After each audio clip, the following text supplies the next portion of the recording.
How do you know if a word is real? Like instantly. Yeah. Something we all do, right? Yeah. Every single day you're scanning text, emails, whatever, and your brain just registers if a word belongs or not in milliseconds. But have you ever actually stopped to think about what's happening? What's going on in your brain during that split second? Well, that's exactly what we're getting into today on this deep dive. We're going to explore this specific task from Duolingo. It's called Read and Select Task 2. And we're looking at how they describe it in their own task guide. Now, on the surface, it sounds pretty simple.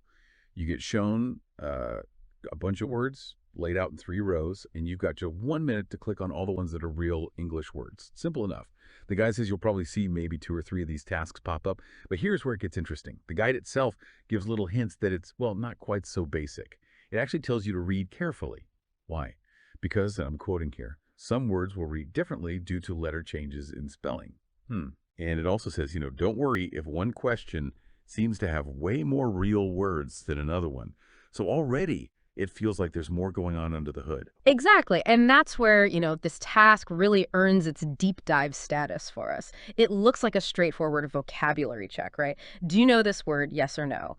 But it's actually tapping into something much more fundamental. It's assessing how quickly and intuitively our brain can parse what looks like a real English word versus something that's just off. Off how, though? Yeah. Is it just spelling? Well, spelling is part of it, sure. That's the orthographic bit. But it's also about morphology, how words are built, prefixes, suffixes, roots. Even if you haven't seen a specific word before, your brain kind of knows if it could be a word based on those patterns. Okay, right. So it's testing this deeper language recognition. That's what we want to unpack. How the specific task works, what it's really measuring, and maybe why it's more insightful than just clicking boxes. Yeah. Let's get into that intuition you mentioned, those subtle differences. So as we're saying, this read and select task isn't just about knowing definitions. It's about that immediate gut feeling. Your brain sees, say, niggler next to rocket, and instantly one feels wrong. Not just unfamiliar, but structurally wrong for English. Or like the examples you sometimes see, maybe effect versus elevator. Exactly. It's that instant nope reaction. It's not purely about memory retrieval, like pulling a definition from a mental dictionary. It's pattern recognition. Your brain is constantly comparing what it sees to the vast network of English word patterns it's built up over time. And the task guide actually points to specific knowledge areas for this, right? It does. It explicitly mentions needing knowledge of parts of speech and, of course, knowledge of vocabulary. Vocabulary is the obvious one. But parts of speech is really interesting here. Why is that? How does knowing if something's a noun or a verb help you decide if it's real? Well, think about word endings, suffixes, right? Things like karmis, septible, atation, These endings often signal the part of speech, a noun, an adjective, a verb. So when you see a word, even subconsciously, your brain checks if its structure fits a known pattern for, say, an English noun or adjective. If you see something like runnily, your brain might flag it because correlate usually goes with adjectives to make adverbs, not verbs like run. It just feels awkward.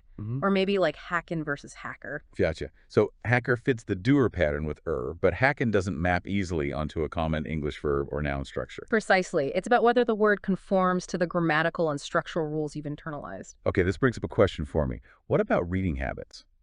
The guide implies reading helps, but what if someone reads a lot, but only, say, technical manuals or one specific genre of fiction? Does that limited exposure affect this intuitive sense? That's a really insightful question. And it leads us straight to, I think, one of the most fascinating assumptions underlying this task. The guide explicitly states the task operates on the assumption that people can recognize real English words if they are well-read. Well-read. Not just knows a lot of words, but well-read. That sounds broader. It is broader. It suggests it's not just about the quantity of words you know, but the breadth of your exposure to the language. Being well-read implies encountering English in lots of different contexts, styles, and structures. This builds that robust, flexible intuition the task is trying to measure. It's that gut feeling, again, does this look and sound right within the whole system of English? Even if you couldn't define the word perfectly. Potentially, yes.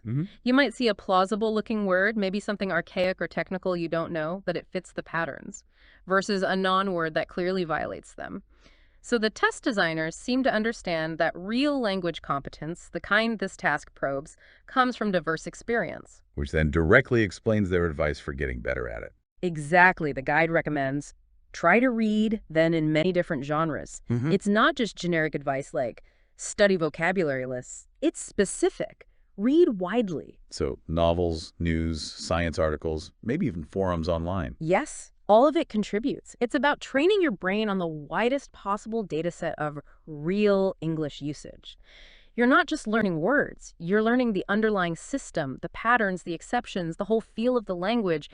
It's cultivating that linguistic intuition. It really makes sense. You're building this internal sense of what fits, that ability to spot people versus people, or like you said, hacken versus hacker, almost instantly, without thinking about the rule. It's deep understanding. It really is. It's quite a clever way to assess that deeper competence beyond just recall. Okay, let's try and wrap this up then.